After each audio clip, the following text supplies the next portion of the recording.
And joining us now to debate defining Canadian citizenship, Debbie Douglas, Executive Director of OCASI, the Ontario Council of Agencies Serving Immigrants. Richard Gwynn, author of John A., The Man Who Made Us. Francisco Rico Martinez, co-director of the FCJ Refugee Center. Avi Go, director at the Metro Toronto Chinese and Southeast Asian Legal Clinic. And Antoinette Gagné, professor at OISE, the Ontario Institute for Studies in Education. Good to have everybody around the table today to continue our discussion on the new Citizenship Guide. And just before we start talking about that, it happens that 4 of you were not born in this country. And I would actually like to start by just asking you, when you first came to Canada, what did you have to learn in order to become a citizen? Start us, if you would. Well, I went to elementary school here, and when I wrote the citizenship test in my early 20s, it really felt like a grade 10 history lesson. So I had to understand the political system, the relationship between the provinces and the feds, how many provinces existed in Canada and the territories. All good stuff to know.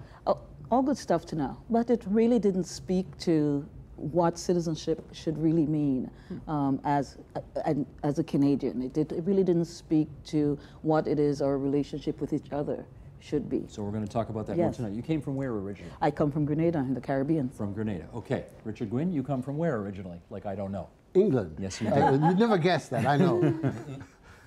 And do you remember what you had to know when I you do. came It's very easy to remember. 0. I have to admit, I needed to become a citizen, which was 67, to know nothing about Canada. I actually did because I was a political journalist. But looking back, it is strange. Now, I don't think it was biased because I was English. I think that was the system then. It was Expo here which decided me that to become a Canadian. Did you think that was wrong, that you didn't have to know anything? No, I don't think I did. I mean, I'm being honest, which is a very risky thing to be. I think I just sort of took it for granted because I was English, to be as honest as one could possibly be. Okay. Francisco, where did you come from? El Salvador. And what did you need to know? Well, at that particular moment, nothing, because I had been living in Canada for 5 years.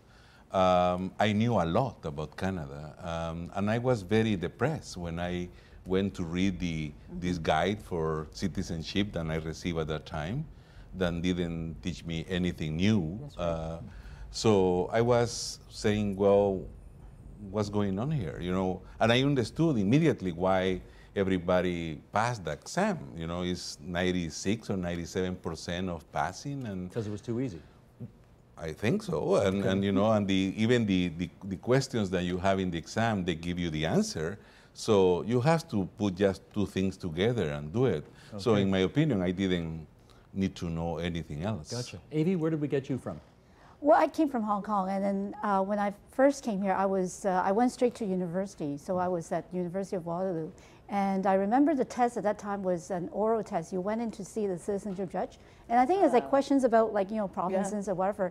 The only question I remember was who was the Lieutenant Governor of Ontario, and it was Lincoln Alexander at the time, so you know how long it was ago, and I could not remember his name. That's the only thing I remember. How come you're a citizen? How did you pass?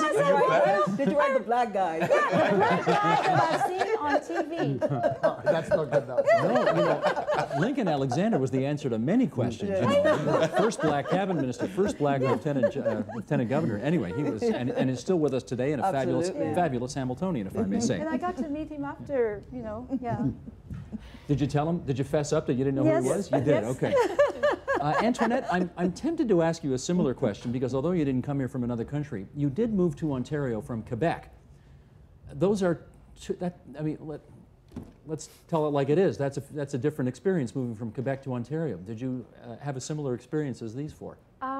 Probably not as drastic of a change experience, but certainly moving from a francophone world where I went to school and worked in French, I felt like I did need a course in intercultural communication. I wasn't used to the kind of diversity that there was in Ontario.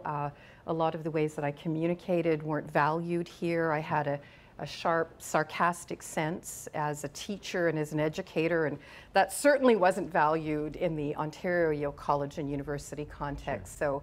So I found it difficult to acculturate. Is French your first language? Both French and English. I was going to say, you have absolutely zero accent, but you spoke French at home. Yep, and English. And English, okay, Yep. both at home. Okay. All right, well, let's get into this new guide that we just heard Jason Kenney telling us about. And Debbie, again, to you first. General impressions, what do you think? Think it was long overdue. Reads more like a civic lesson, which is what I think we need. I think it's a step in the right direction.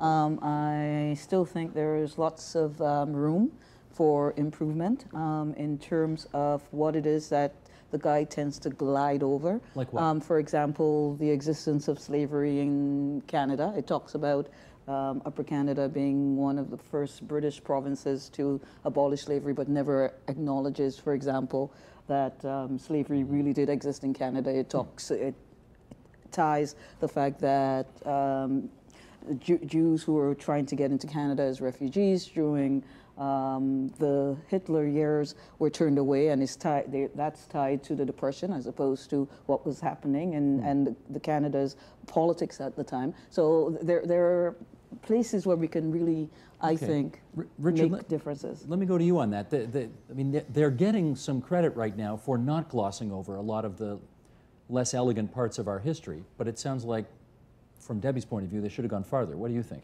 Well, I think it's a remarkable document because it is the first time, and what people have been saying earlier confirms this, that the government has tried to sketch out to a newcomer the nature of the country that they've just joined or will soon become a citizen of. And that's a very tough thing to do given we're so diverse and all those things. And everybody, it's the nature of Canada, can legitimately say, of whatever gets written, that isn't good enough, it doesn't highlight my problems, my grievances, and so on, and all of this is valid. But nevertheless, I think this is a remarkably honest and honorable effort. And this is shown by the fact that it's had a lot of praise, but much more remarkably, it's had very little criticism. Mm-hmm. Well, I've hardly noticed a letter to the editor enraged, but in the nature of Canada is you can hardly say good morning without 6 people jumping up and saying you haven't said good morning to me. You know, that's the way we are. Well, and we should, I guess, stress the fact that while we have many different parts of the world and our country's multicultural fabric represented here today, the fact is we can't represent everybody, and you're all speaking for yourselves and not the respective communities you come from and so on. But if you want some criticism, here we go. You ready? Francisco. What did you think? What did you think about the... there's a new emphasis on Canada's not peacekeeping history, but military history in this document. What did you think of that? I was shocked about that because why people choose to come to Canada is because this is a peaceful society. That's the attraction. The pole of attraction is because it's peaceful, because the interventions that internationally Canada has had in different conflicts, you know, the way that we are acting. So you feel even proud, even though being Canadian at that particular time, for the different roles that Canada had played in the world. Is it not important for you to know that this country participated in D-Day, in Vimy, these kinds of... So the Minister Kenney believed that I learned that Canada participated in the Second World War because I read the book. I already know this. Okay. So I think the issue is not what I know and what I don't know. The issue is what do I need to know to become a Canadian citizen? And in order to do that, in my opinion, he has to come and talk to the refugees and immigrant communities. And he has to ask the direct question. And to the native people, and ask them to put together something that reflects, according to their values, what is the piece of history that they want to show. They have to ask that questions, in my opinion, and that haven't been asked. So it's another book. I want to ask the guy who, I don't know if you graduated, but you attended a military college in the UK, Sandringham? Sandhurst. Sandhurst, excuse me. What do you think of that comment? Well, on the military one, I think there is a hidden agenda here, which is, I mean, to honor our military men, those who actually sacrifice for the country, is totally valid. And we didn't do that for a long time. We just ignored them for about 20 years. You know, they would, because, and so what's happened, the change is very valid. But I think there is a small hidden agenda, it's human. Stephen Harper loves military history. If you're a cabinet minister trying to get something through the cabinet, you stuff in a lot of military history, and Stephen Harper will sign off quickly. I think that's part of what's happened. There is more military history in this than you really need. It is terribly important to us. Yeah.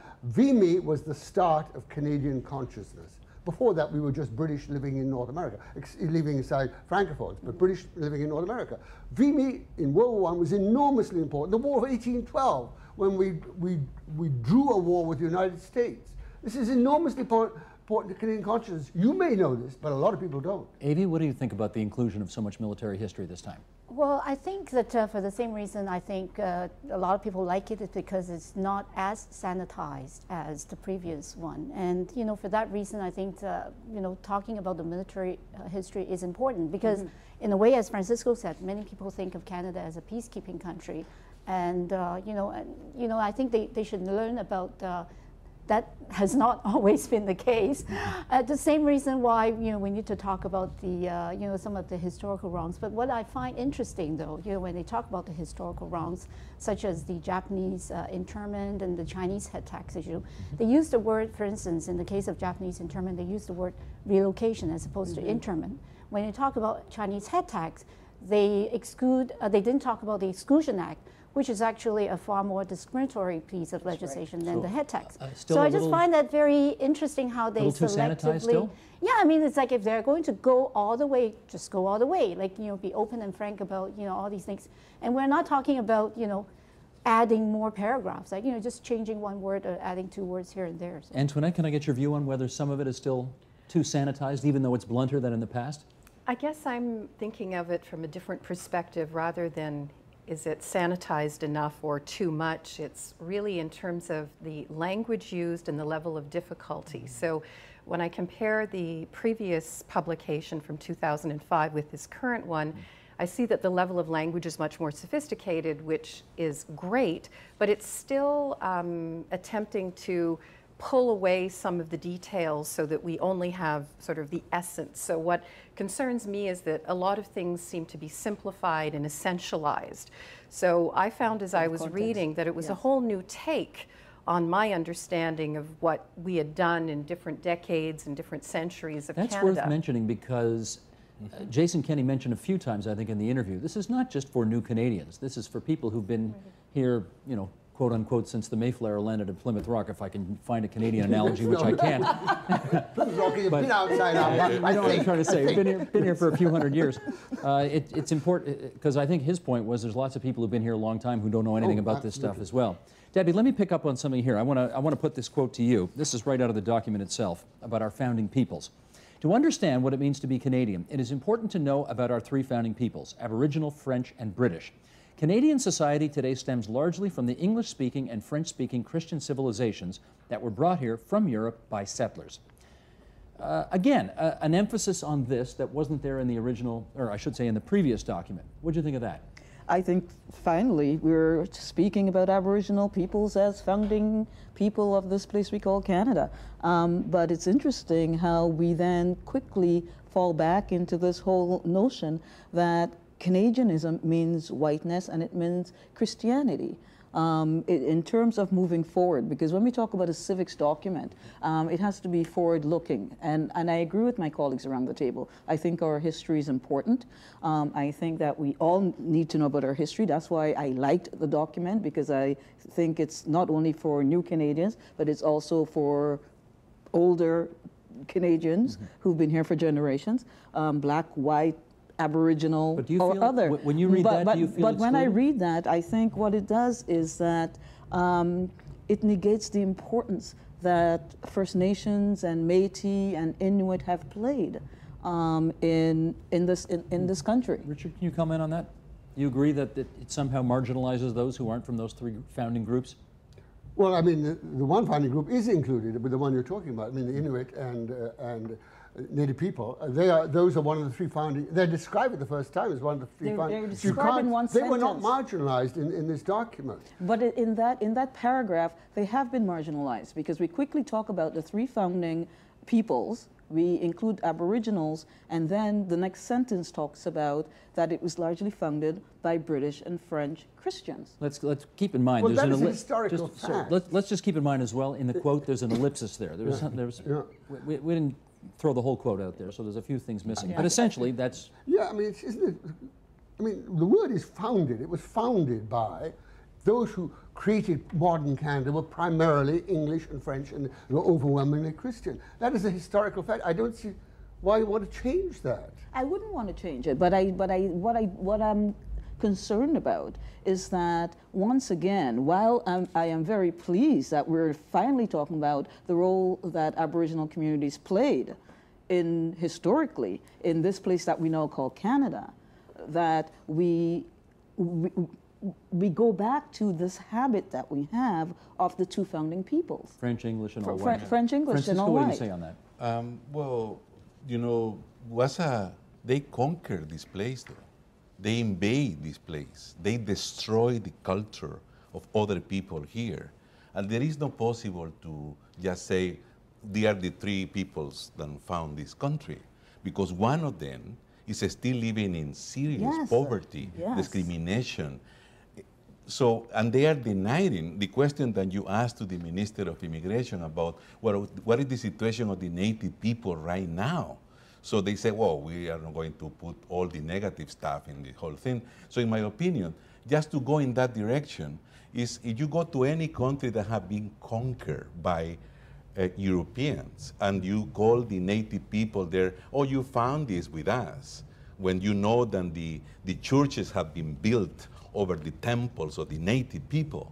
So that's a very scary way of saying it, in my opinion. And the last thing that I would like to say is that also discriminate against the other people that are founders of this country that came along later. You know what I mean? For instance, the Chinese community. For me, they are the real founders of this country.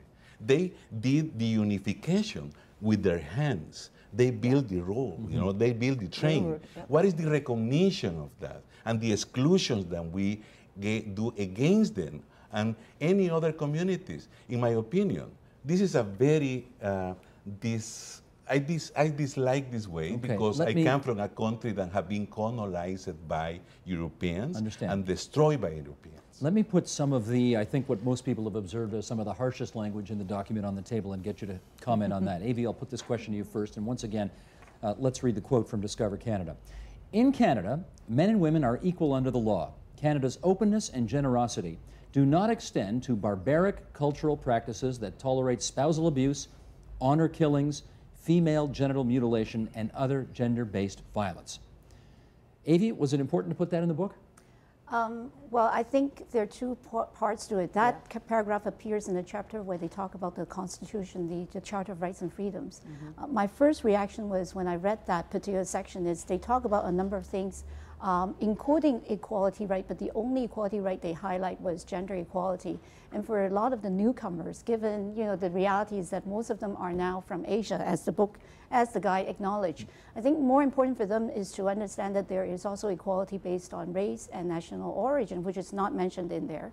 And having said that, I think what I find troubling in that particular paragraph is that it equates spousal abuse, equates violence against women to cultural practices. That's right. And I think that gives an impression that only certain people who practice certain cultures are bringing into Canada the issue of gender inequality. But of course, in reality, spousal abuse, domestic violence, as you said, happens on a day-to-day basis. We have women who are killed in Canada as well. You would not have put it as a part of that list. No, then. and I think it's one of those statements where, and this is the only paragraph in the entire document where they are almost the tone was almost punitive or almost sort of like we're teaching you something or we're preaching admonishing. you. Admonishing, yeah, and that's the only one. You don't find any other paragraphs in that sort of that nature in the entire Antoinette, let me get your view on that.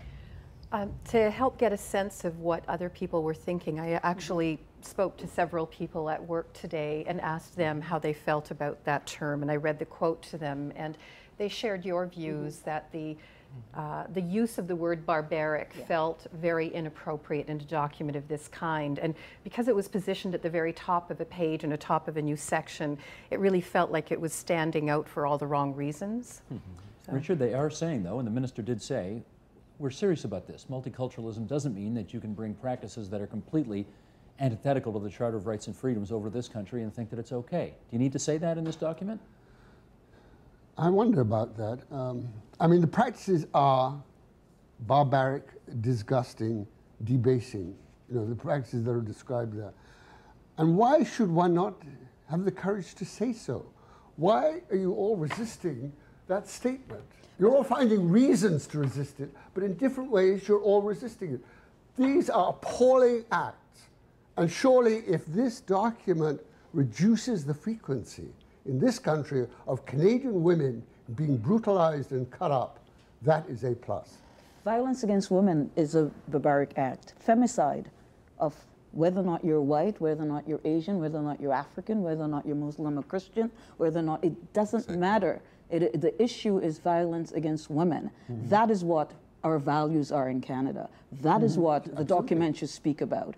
This is written as if newcomers to Canada are the ones who are bringing in these practices, as if these practices have not always... Those particular practices are not indigenous to Canada. No, spousal abuse is indigenous. No. I said those spousal abuse. It's spousal abuse. It is spousal abuse. I'm talking about what they wrote. He's talking about female genital mutilation. That is not a Canadian practice ever. Yes, but killing women is a Canadian practice. It is happening now. And surely you should be resisting it instead of finding subtle intellectual reasons no, I think you're misunderstanding.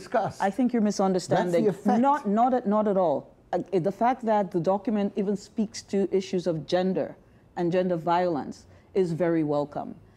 It is the language that was used, and I think both of my colleagues spoke in terms of words like barbaric. But if it is, shouldn't you say it is? Yes, but so is killing women. Whether or not it's FGM, whether or not it's honor killing, whether or not it's a husband who thinks he owns his wife and slaughters her, they're all barbaric. Francisco wanted a word on this. My opinion is then we have to do a section when we talk about these specific human rights violations. Then we, as a country, as a state, we said no to them.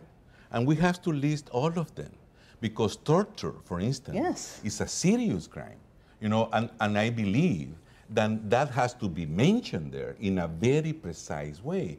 Discrimination, racism, you have to list all of poverty, children, poverty of children, sexual exploitation, sexual exploitation, trafficking, whatever. So we have to have a list. Of course we have. But not in that particular way, because this one that is put it in a part that doesn't belong, in my opinion, and create that impression that someone that is criticizing that part is denying that part, which is not true. No. So that has to be put in a very clear perspective. Antoinette, Absolutely. once again, please. I'm concerned that many of the issues that we've been talking about have been raised because of the nature of the document. So the document's only about 50 pages long, and we're trying to take a multi-year history that's multifaceted and complex, and we're trying to put it into this number of pages and to have it be attractive and accessible with language. So it's really a problem with the nature of the document, and this is just one example. Exactly. But I think every one of the issues that's been raised by Steve so far calls to the need to elaborate and provide different shades and nuances, which in a short document is very difficult to do. I think it's a much improved document compared to before, and it does a lot of great things, but it doesn't have the kind of nuances. As somebody who's educated and who's read a lot, I can read between the lines and fill in the stuff, but I was trying to put on my educator hat and be a new Canadian for whom English is an additional language, and even trying to understand the content with an additional language sort of perspective, and then try to make sense of what's packed into each paragraph. Each paragraph is representing thousands of pages of history and research. For sure. Richard, you want So- to... Well, I just wanted to say this. I mean, the danger is, it's the old danger of the perfect being the enemy of the good. And we could sit around for months and years and not the 6 of us, let alone 35 million Canadians, agree on a document that could ever be published. This is a damn good effort, and I'm amazed that it's come out, because there was nothing before it. There was Pablo. The previous document was ridiculous. It told newcomers to turn off the lights, you know, when they weren't using them in a room. I mean, this is childish. This was treating newcomers like children. It was an insult to them. And this is an adult document. It has flaws. I could cite several flaws.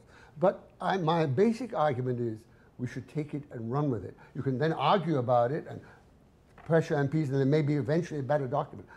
But don't kill it by over-analysis. Not at all. There is no possible to kill it anyway. It's printed. No, it is a done it's going deal. to be distributed. So it's nothing that we can do about it. We didn't. And there No, really I are think- ways of working with it as a starting point. I mean, many new Canadians take citizenship courses, and there's lots of opportunities during these courses to look at those nuances and those shades and make sense of it and have great discussions. So I don't think it's lost. I want to revisit an issue that we touched on briefly a little while ago, and we'll spend a little more time on it right now, and that is on the issue of our past and some of the less glorious moments in it. We call this graphic historic discrimination. British Columbia joined Canada in 1871 after Ottawa promised to build a railway to the west coast. The project was financed by British and American investors and built by both European and Chinese labor. Afterwards, the Chinese were subject to discrimination, including the head tax, a race-based entry fee. The Government of Canada apologized in 2006 for this discriminatory policy. There was also mention in the document about residential schools crisis and about how the government has also apologized for that as well. And I guess I want to get some better understanding here. AV, to you first. How well does the new guide deal with our failings and as well as our strengths? I think in terms of failing, I think it's sort of, it tried to sanitize it a little bit too much. And I think I find it interesting because the Harper government actually could take credit for apologizing to the Chinese for the head tax and the exclusion And act. the residential school. And the residential school. So I think they could afford to use stronger language in both the residential school issue as well as the Chinese head tax. I mentioned my concern about the Chinese head tax. On the residential school issue, they mention physical abuse but not sexual abuse. They talk about it as an underfunding issue without talking about the whole, I guess, you know, sort of attempt to civilize, you know, Aboriginal children. So I just don't understand, you know, the rationale behind the sanitization on those particular issues. Richard, Yeah. we saw earlier from just a few moments ago, this document doesn't shy away from using harsh language when it feels it's necessary to. But this is not as harsh, I guess, as some people would like it to be. Are they being overly sensitive, do you think? Perhaps they are. Perhaps they are. I think that's the point. We, as a people, should not be afraid to apologize for mistakes, except in one sense. I find it, a certain thing worries me, that we tend to apologize for something that happened 100 years ago, 150 years ago, you know, slavery or whatever it may be, and we therefore think we're such wonderful guys today. I mean, Francisco has made this point. Others have. Our record with Native people is an abomination. Yes. Well, you could go into the reasons why we fail so badly.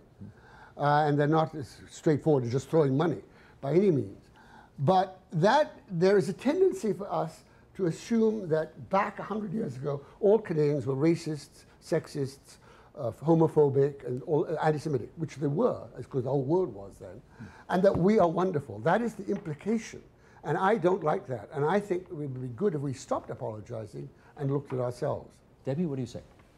I say that we acknowledge where we've gone wrong, and we show, because I think it shows what part of our values are. That Is the language strong enough? No, I don't think the language is strong enough, and it goes back to what you were speaking about in terms of how do you fit context into all of that. But it also goes back to my earlier point that why, when you speak about the gender issue, your language is so strong, but when you speak about the state's mistakes, that your language, you soften the language. Okay, would you acknowledge that the language here is at least a good deal tougher than anything you've seen Oh, previously? absolutely. The fact that it's being So acknowledged. they've gone some distance.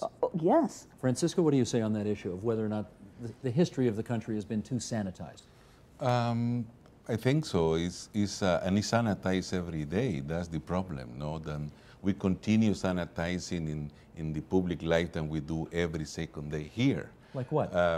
Deportations to torture, the implications of situations in Afghanistan, wherever. The way that the government is talking is very sanitized. And that's my really concern.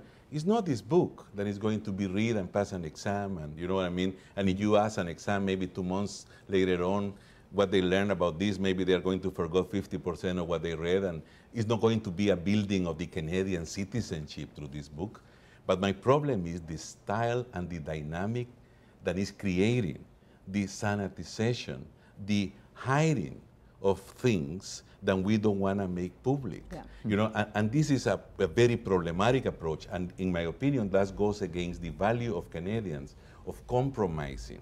You know what I mean? Compromising has been something that you learn here as soon as you come.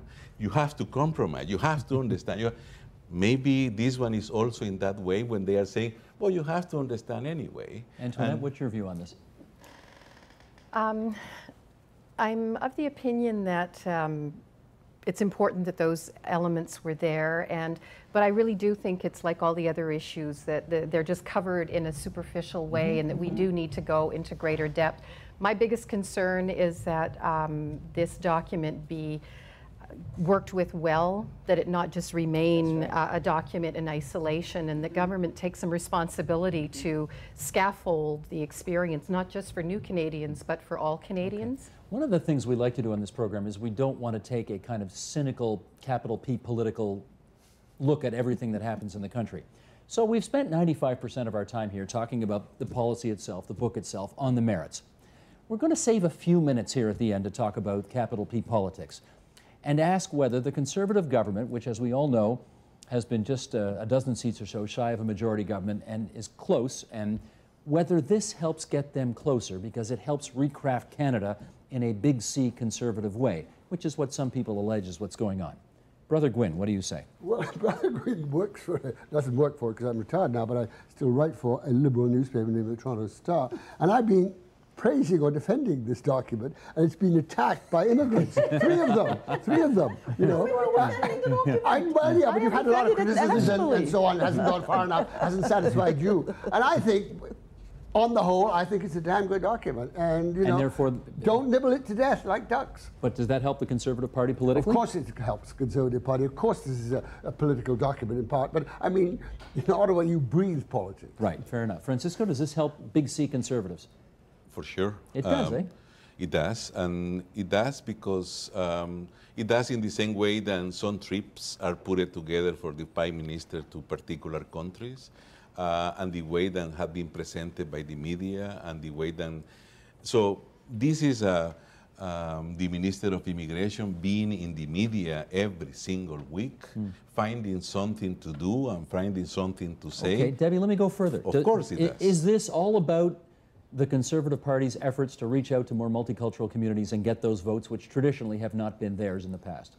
I think it helps. But it's not all about that. I am not that cynical. So I do think that this is a step in the right direction, as I said, but absolutely it helps the Conservative Party. It is all part of the whole wooing of what we call multicultural communities, particularly here in Ontario. Is it all about ethnic outreach, Antoinette?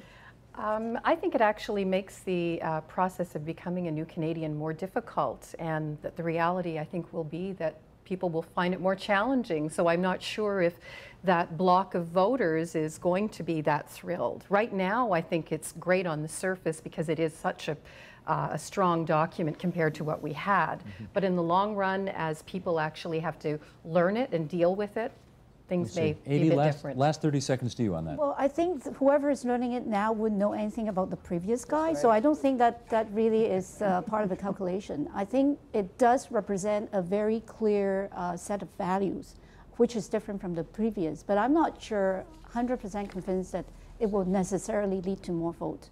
But it kind of conveys a certain set of values that was absent before. Gotcha. I want to thank all of you for coming in and having such a civilized and occasionally energetic discussion about what they've done with the new guide on being a Canadian citizen in this country, starting on the right side of the table. Antoinette Gagné from Oise and Francisco Rico Martinez from the FCJ Refugee Center, Debbie Douglas from OCASI, the Ontario Council of Agencies Serving Immigrants, and on the other side of the table, Avi Go from the Metro Toronto Chinese and Southeast Asian Legal Clinic, Richard Gwynn, our good friend who we always love seeing back here at TVO. Richard's been a staple on this network for so many years. Thanks so much to you as well, Richard.